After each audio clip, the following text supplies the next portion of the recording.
Hi friends, welcome to நதி vlog லைவ்ங்க. இன்றைக்கி நம்மளுடைய தமிழ் கடவுள் முருகரை பற்றி தான் பார்த்துட்ருக்கோம்.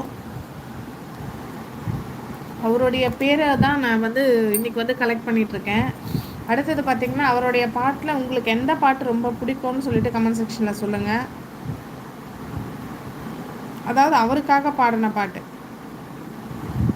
ஓ அப்படிங்களா ப்ரோ, சரி, ஓகே ஓகே,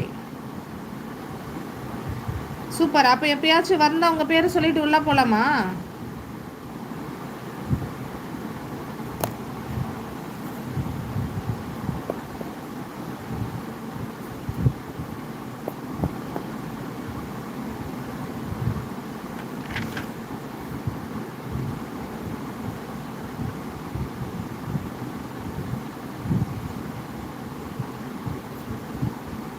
உங்களுக்கெல்லாம் எந்த பாட்டு பிடிக்கும், முருகருடைய பாட்டுன்னு சொல்லுங்கள். எனக்கு பிடிச்சதை பார்த்தீங்கன்னாக்கா, அந்த தெப்பத்தில் பாடுவாங்க பார்த்தீங்களா, அந்த கார்த்திகை பெண்கள் முருகரை தூக்கிட்டு பாடுவாங்கள்ல, சரவண பொய்கையில் நீராடி, அந்த பாட்டு ரொம்ப பிடிக்குங்க எனக்கு.